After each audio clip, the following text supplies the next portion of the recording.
यहाँ पर हम लोगों को a का वैल्यू फाइंड करना है, b का वैल्यू फाइंड करना है एंड n का वैल्यू फाइंड करना है। दिया क्या हुआ है, a प्लस बी का पावर n के एक्सपेंशन का पहला 3 टर्म्स गिवन है। पहला टर्म दिया हुआ है 729, दूसरा टर्म दिया हुआ है 7290 एंड तीसरा टर्म दिया हुआ है 30375। हम लोग जैसा कि जानते हैं कि a प्लस बी का पावर n का बाइनोमियल एक्सपेंशन आप लिखिएगा तो क्या लिखिएगा, इसको लिखेंगे nc0 nc0 a का पावर n b का पावर 0, ये ना होता है। पहला टर्म में a का जो पावर होगा वो मैक्सिमम होगा यानी n के बराबर, b का पावर जो होगा वो क्या होगा, मिनिमम यानी 0 के बराबर, यही ना होता है। प्लस सेकंड टर्म लिखेगा तो क्या होगा, nc1 a का पावर n माइनस 1 यानी a का पावर घटता जाएगा। फर्स्ट टर्म में a का पावर n था, सेकंड टर्म में a का पावर n माइनस 1, उसी तरह से थर्ड टर्म में a का पावर क्या हो जाएगा, n minus 2, like that. b का अगर बात करें तो b का पावर बढ़ता जाएगा। पहले फर्स्ट टर्म में b का पावर था 0, सेकंड टर्म में b का पावर हो जाएगा 1, थर्ड टर्म में b का पावर हो जाएगा 2, लाइक दैट। ओके, तो ये हो जाएगा b का पावर 1 प्लस थर्ड टर्म लिखेगा तो क्या होगा, nc2 a का पावर n माइनस 2 b का पावर 2। उसी तरह से फोर्थ टर्म लिखिएगा तो nc3 a का पावर n माइनस 3 b क्या हो जाएगा, 3 हो जाएगा, इस तरह से, है कि नहीं। अब प्लस लास्ट टर्म लिखिएगा तो क्या होगा, ncn a का पावर, तो a का पावर घटते घटते क्या हो जाएगा, 0 मिनिमम। b का पावर क्या हो जाएगा, बढ़ते बढ़ते किसके बराबर हो जाएगा, मैक्सिमम यानी n के बराबर हो जाएगा, इस तरह से, ठीक है ना। तो कहने का मतलब a प्लस बी का पावर n का जो बाइनोमियल एक्सपेंशन लिखेंगे वो हो जाएगा nc0 a का पावर n b का पावर 0, ठीक है, प्लस nc1 a का पावर n माइनस 1 b का पावर 1 प्लस nc2 a का पावर n माइनस 2 b का पावर 2, इस तरह से हम लोग लिखते हैं, ठीक है।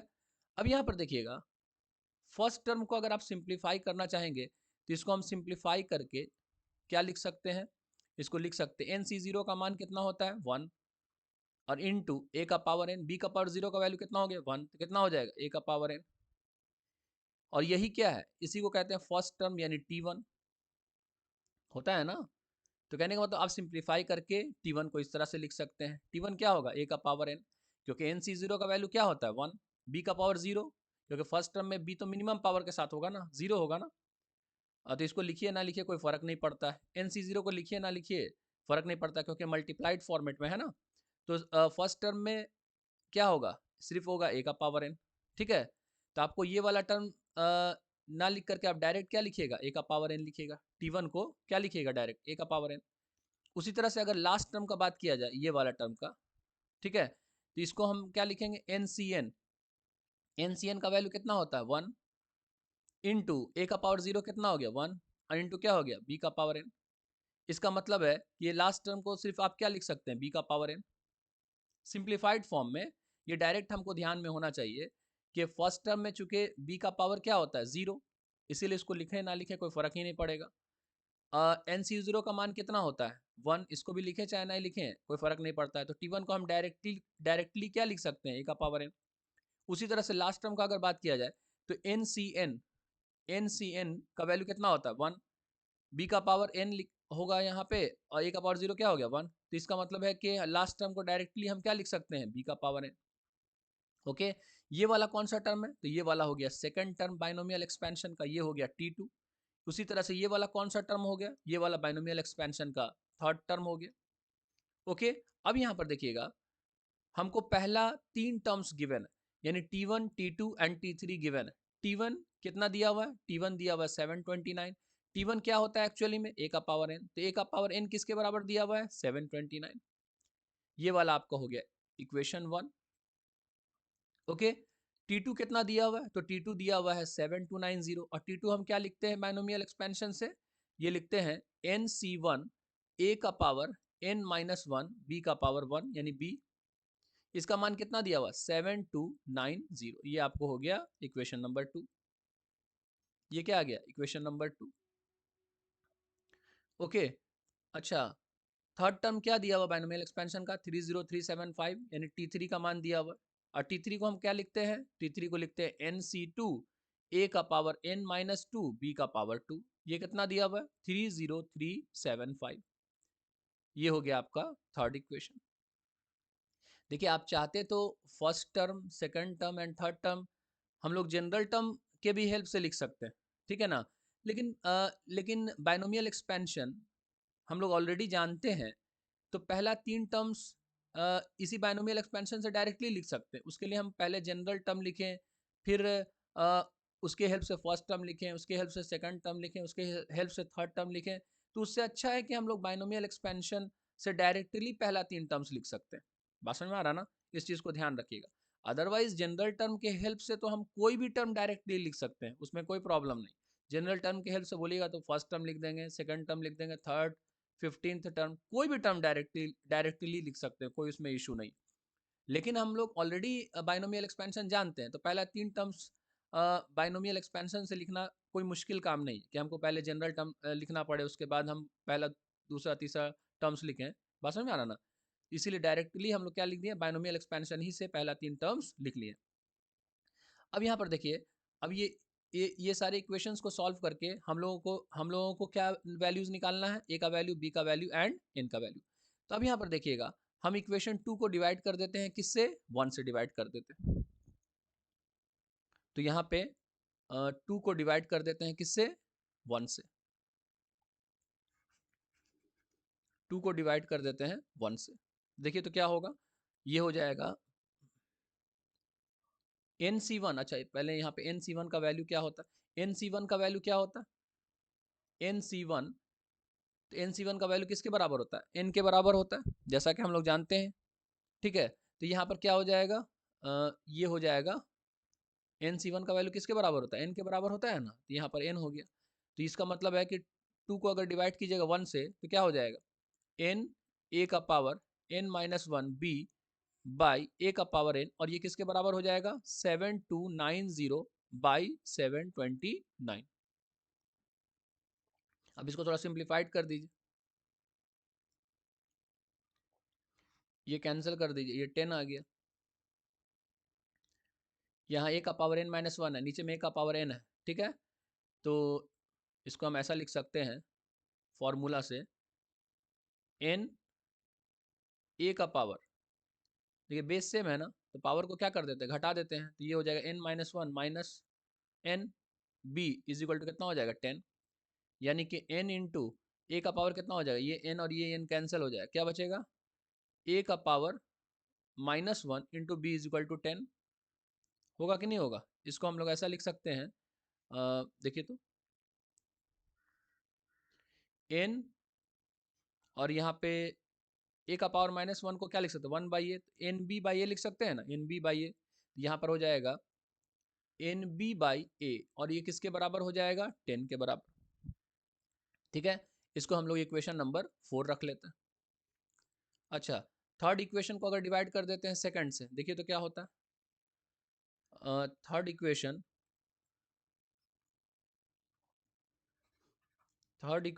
को डिवाइड कर देते हैं सेकंड से, तब देखिए तो क्या होगा, यहाँ पे NC2 का वैल्यू क्या होता है, तो NC2 का वैल्यू, इसका NC2 का वैल्यू क्या होता है बताइए, NC2 का वैल्यू होता है n इंटू एन माइनस 1, और बाई क्या होता है 2 फैक्टोरियल, जिसका मान क्या होता है 2, यानी NC2 का वैल्यू होता है n into N minus 1 by 2।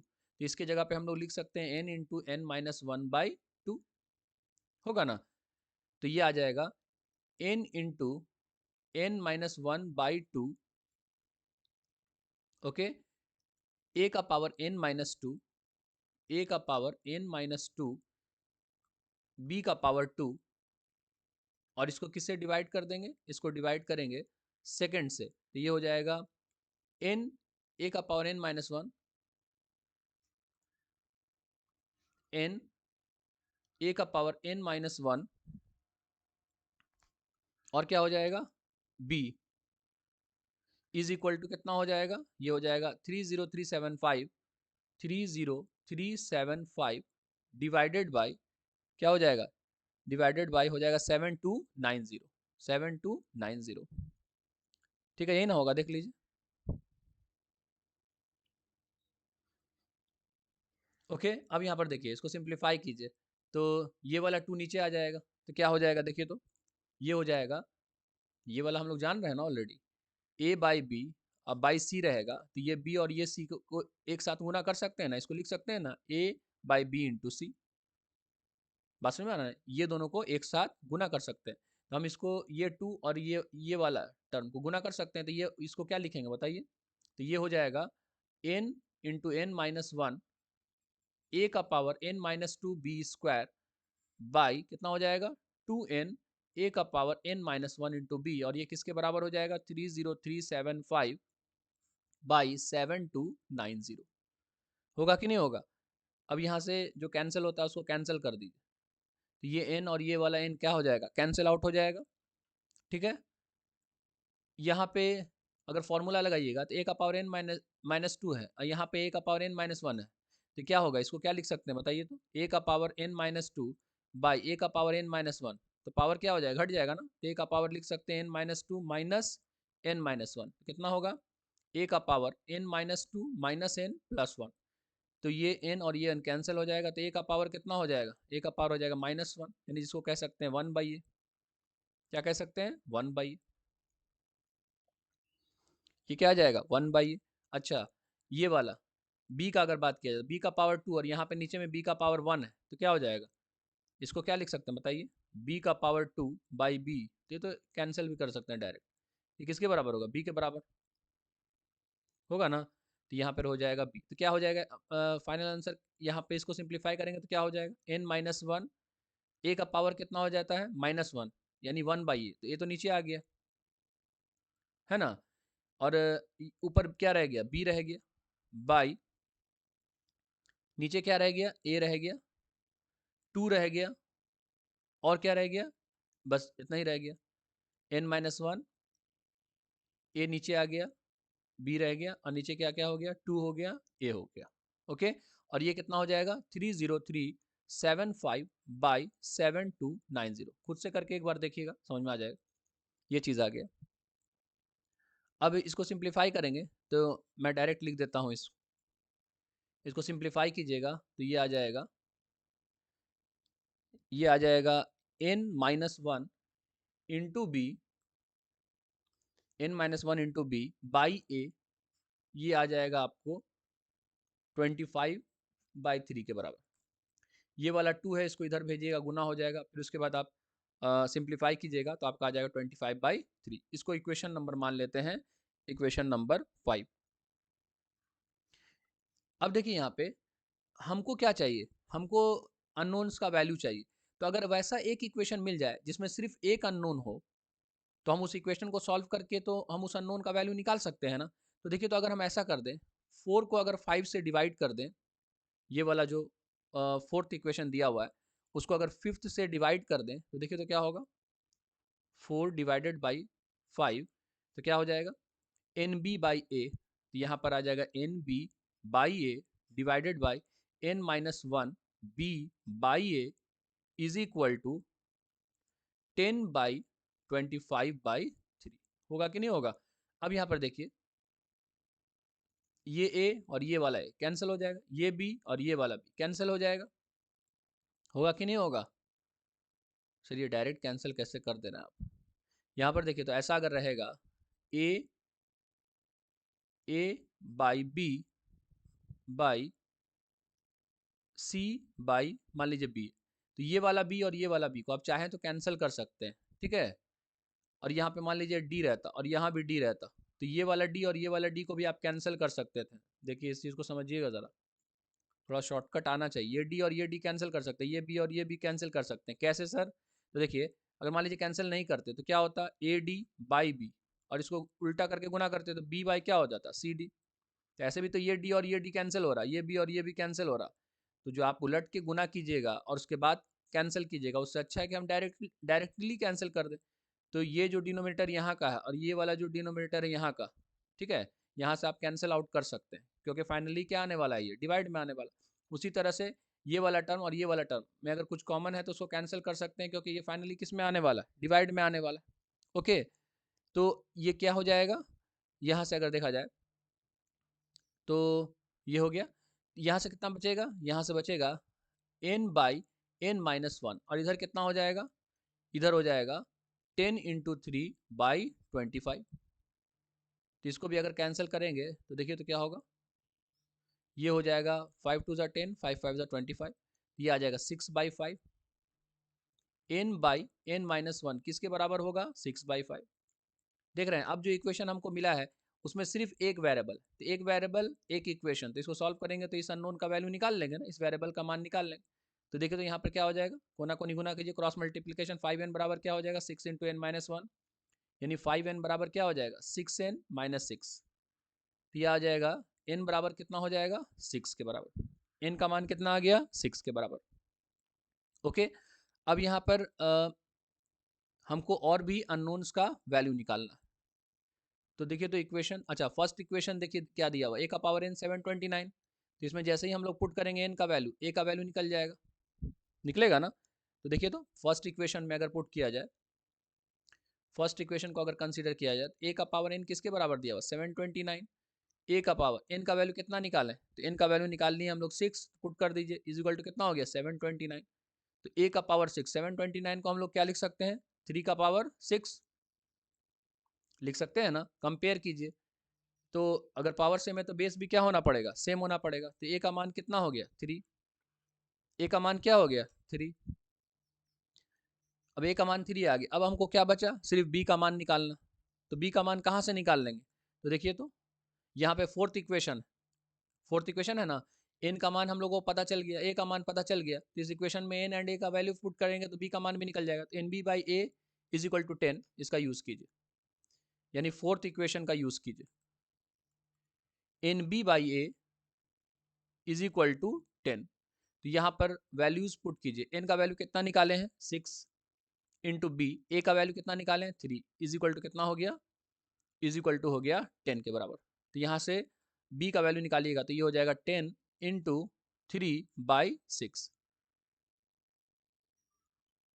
Cancel कर दीजिए, 3 2 6, 2 5 10। तो बी का वैल्यू कितना आ जाएगा, बी का वैल्यू आ जाएगा 5, आ जाएगा ना। बताइए तो क्या क्या वैल्यू हो गया, इसीलिए ए का वैल्यू हो गया 3, बी का वैल्यू क्या निकालनी है, 5, एंड एन का वैल्यू क्या निकालनी है, 6, है कि नहीं। तो आपको 3 इक्वेशंस दिया हुआ था, first equation, second equation, third equation. ये तीनों इक्वेशंस क्वेश्चन में ऐसा डाटा दिया हुआ था कि ये तीनों इक्वेशंस बन जाता था, और ये 3 इक्वेशंस के हेल्प से हम लोगों ने ए का वैल्यू भी निकाल लिया, बी का वैल्यू भी निकाल लिया, एन का वैल्यू भी निकाल लिया। ठीक है, होप आप समझ गए होंगे। ठीक है, डाउट होगा तो कमेंट कीजिएगा। Thank you.